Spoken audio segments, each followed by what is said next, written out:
Hi friends, this is Pragyan Pathak and welcome to all of you on my YouTube platform PNP1 Exam Target। दोस्तों, ये vocab show है। Vocab की daily classes चलती हैं। उसमें 3 तरह के वोकैब हम कवर करते हैं जनरली। वन वर्ड सब्स्टिट्यूशन, मतलब अनेक शब्दों के लिए एक शब्द, इडियम एंड फ्रेजेस, मुहावरे एवं कहावतें, और इसके बाद एंटोनिम सिनोनिम, समानार्थी शब्द और विलोमार्थ शब्द। तो ये वन वर्ड सब्स्टिट्यूशन। ये वन वर्ड सब्स्टिट्यूशन आज की स्थिति को जोड़ते हुए मैंने बनाया हुआ है, तो यदि स्टोरी टेलिंग के हिसाब से आप उसको रिलेट कर पाओगे तो ज़्यादा अच्छा रहेगा। आप लोग जानते हैं आजकल कोरोना की बीमारी चल रही है।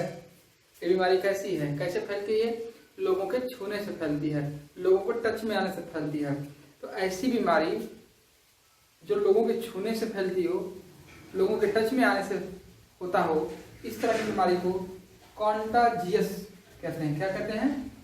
Contagious, which spread by physical touch और कॉन्टैक्ट, जो किसी के संपर्क में आने से होता है।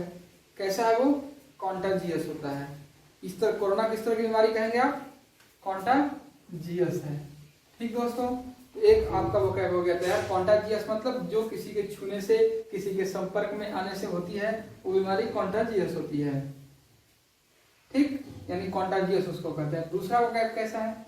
ये बीमारी कहाँ फैली है? पूरे देश में फैली है। पूरे देश क्या, पूरे विश्व में फैली हुई है, मतलब विश्व के लगभग सभी देशों में फैली हो। तो उस तरह की बीमारी जो पूरे विश्व में फैली हो, पूरे देश में फैली हो, उस तरह की बीमारी को पैंडेमिक कहते हैं। क्या कहते हैं? पैंडेमिक। आप सुन रहे होंगे कि ये कोरोना पैंडेमिक, कोरोना पैंडेमिक। तो पैंडेमिक क्या होता है कि ऐसी बीमारी जो पूरे देश या पूरे विश्व में ही फैली हुई हो, उस तरह की बीमारी को पैंडेमिक कहते हैं दोस्तों। ठीक, अब आपने एपिडेमिक वर्ड सुना होगा, तो आप हमेशा कंफ्यूजन में रहेंगे कि ये एपिडेमिक है कि पैंडेमिक है। तो ये क्या है? पैंडेमिक है। क्यों? क्योंकि ये पूरे विश्व में, पूरे देश में फैली हुई है, इसलिए ये कैसी बीमारी है? पैंडेमिक है। आइए एपिडेमिक क्या होती है उसको समझते हैं। जब ऐसी बीमारी जब एक साथ बहुत ज्यादा लोगों को हो जाए, बहुत ज्यादा का मतलब जैसे किसी गांव में पूरे गांव भर फैल जाए या पूरे शहर भर हो जाए, तो बहुत लोग उसमें हो गए, उसमें पशु पक्षी सब बीमार हो जाते हैं उसी तरह एक ही समय पे। तो इस तरह की बीमारी जब बहुत सारे लोग, जीव जंतु जानवर एक ही समय पर बीमार हो जाए, तो इस तरह की बीमारी को एपिडेमिक कहते हैं। ये पूरे देश में नहीं होता, ये विश्व में नहीं होता, ये किसी शहर में, किसी गाँव में, पूरे गांव भर या पूरे शहर भर हो जाता है, या पूरे स्टेट भर हो जाता है, लेकिन पूरे देश भर नहीं होता है। तो large number of people, animal suffering from same disease eight same time, इस तरह की बीमारी क्या बोलते हैं? एपिडेमिक। दोस्तों, जब इसकी वैक्सीन तैयार हो जाएगी कोरोना की, तो ये कोरोना क्या हो जाएगा? पूरी तरह समाप्त हो जाएगा। तो जब बीमारी पूरी तरह समाप्त, कोई समस्या पूरी तरह समाप्त, या कोई चीज जब जड़ से खत्म हो जाती है, तो उसके लिए शब्द इस्तेमाल किया जाता है इरेडिकेट। इरेडिकेट क्या होता है? Remove the suffering from, remove the suffering oblique problem completely. जब पूरी तरह से कोई समस्या समाप्त हो जाती है, तो इसको क्या बोलते हैं? इरेडिकेट। इरेडिकेट को हिंदी में बोलते हैं समूल नाश। समूल नाश मतलब क्या? जड़ से समाप्त हो जाना। तो जब कोई समस्या रूट आउट हो जाती है पूरी तरह से कंप्लीटली, तो उस तरह की, उसके लिए शब्द क्या इस्तेमाल होता है इंग्लिश में? एपिडेमिक। तो हमने ये 4 वर्ड सीखे। कौन कौन से? कॉन्टाजियस, पैंडेमिक, एपिडेमिक और इरेडिकेट। तो ऐसी बीमारी जो लोगों के छूने से होती है, कोरोना लोगों के छूने से फैलता है, लोगों के टच में आने से फैलता है, तो इस तरह की क्या हो गई है? कॉन्टाजियस हो गई। अब कोरोना पूरे विश्व में है, पूरे देश में है, तो जो पूरे विश्व और देश में फैल जाए बीमारी, वो क्या होती है? पैंडेमिक होती है। और जब इसका वैक्सीन हो जाएगा तो ये पूरी तरह समाप्त हो जाएगी। तो पूरी तरह समाप्त के लिए क्या बोलते हैं हम वर्ड में? इरेडिकेट बोलते हैं। अच्छा, एक बीमारी और होती है जो एक ही समय पर एक ही तरह की बीमारी बहुत ज्यादा लोगों में हो जाती है। वो पूरे गांव में हो सकती है, पूरे शहर में हो सकती है, पूरे स्टेट में हो सकती है, लेकिन पूरे देश या पूरे विश्व में जब नहीं होती है, तब उसका एक अलग नाम दिया गया, एपिडेमिक। क्या दिया गया? एपिडेमिक दोस्तों। ठीक है, तो हमने ये 4 वर्ड सीखा। आइए, अब बीमारी बहुत हो गई, अब थोड़ी सी दोस्ताना बढ़ाते हैं, थोड़ी फ्रेंडशिप बढ़ाते हैं। और फ्रेंडशिप बढ़ाने के लिए हम इडियम सीखेंगे फ्रेंडशिप से रिलेटेड। फास्ट फ्रेंड, जिगरी दोस्त। ठीक, अब स्ट्राइक अप ऑफ फ्रेंडशिप।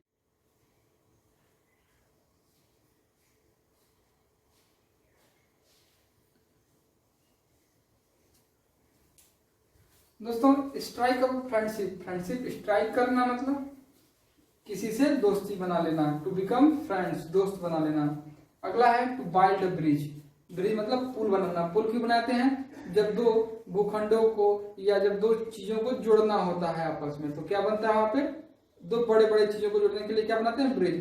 तो इसी तरह जब बड़े मतलब बहुत ज्यादा लोगों के साथ दोस्ती बनानी हो, एक ग्रुप के साथ आपको मित्रता करनी हो, तो वहां पे इस्तेमाल होता है टू बाइल्ड अ ब्रिज, मतलब to promote friendly relation with people और ग्रुप।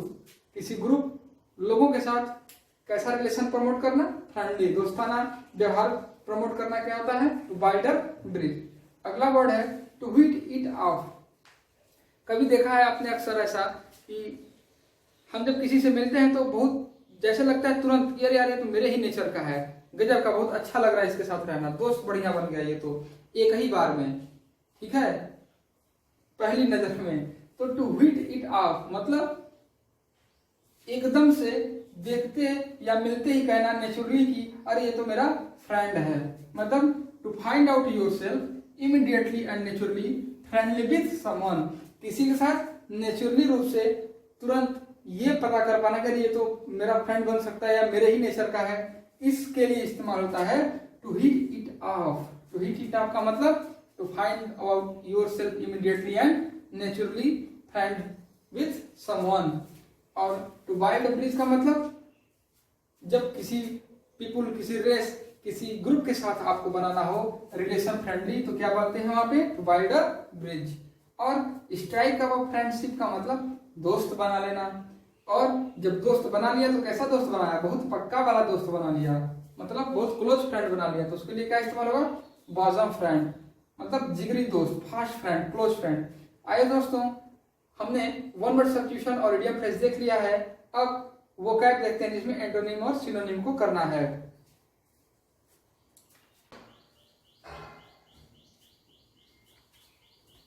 दोस्तों वोकैब में हमने एंटोनिम सिनोनिम पकड़ा है एक गाने को, जो सुना होगा आपने, छुपाना भी नहीं आता, दिखाना भी नहीं आता।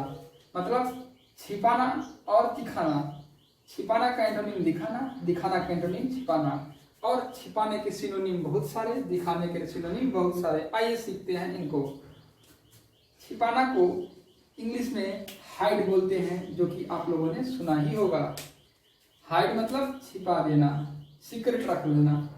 कॉन्सील, CONCEL, सबसे इंपॉर्टेंट होकर यही है छिपाने का, कॉन्सील, CONCEL।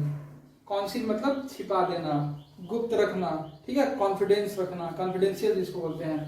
तो कॉन्सील मतलब छिपा देना, हाइड मतलब छिपाना। और ये इडियम है, पुट अंडर द कारपेट। क्या है? पुट अंडर द कारपेट, या पुट अंडर द ब्लैंकेट भी बोलते हैं इसको। तो पुट अंडर द कारपेट या पुट अंडर द ब्लैंकेट का भी मतलब क्या होता है? छिपाना। ये वोकैब दोस्तों बता दूं आपको, वन डे एग्जाम के लिए हाईली इंपॉर्टेंट और सुपर टेट के लिए भी इंपॉर्टेंट है। क्यों इंपॉर्टेंट है? क्योंकि आपको सुपर टेट में भी तो इंग्लिश आती है और उसमें वोकैब आते हैं। छिपाना को क्या बोलते हैं? कॉन्सील, हाइड और पुट अंडर द कारपेट। और इसी का एंटोनिम दिखाना। अब दिखाना क्या बोलते हैं? दिखाने वालों क्या? प्रकाश मिला देना, या किसी गुप्त चीज जो छुपाया गया है उसको बता देना।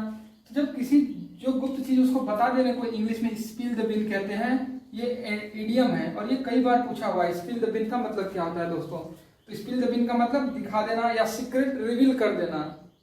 सीक्रेट को, किसी चीज को छुपाया गया था उसको उजागर कर देना, जता देना, स्पिल द बिन। और इसी को बोलते हैं डिवल्ज कर देना। क्या? DIVULGE, डिवल्ज। डिवल्ज मतलब क्या होता है? सीक्रेट को रिवील करना या दिखाना। और इसी का सबसे हाईली इंपॉर्टेंट वोकैब है रिवील। कॉन्सिल का एंटोनिम अक्सर पूछता है, कॉन्सिल का एंटोनिम रिवील होता है दोस्तों। ये कई एग्जाम में, आपके CDS के एग्जाम में आया हुआ है, SSC, CGL, CHSL के एग्जाम में आया हुआ है, और आपके जो अन्य जैसे KVS और DSSS के एग्जाम में कॉन्सिल और रिवील वर्ड आ चुके हैं आपके। तो कॉन्सिल का यदि आपसे सिनोनिम पूछेगा तो hide, put under the blanket, और एंटोनिम पूछेगा तो रिवील, डिवल्ज, स्पिल द बिन। और डिस्क्लोज करना तो आप सुने ही होंगे, डिस्क्लोज कर देना मतलब किसी छुपी हुई चीज को उजागर कर देना। तो इस तरह से हमने 1 2 3 इधर और 1 2 3 4 इधर 7 वोकैब एंटोनिम और सिनोनिम में सीखे, और 4 4 वोकैब उधर। तो कितने हो गए?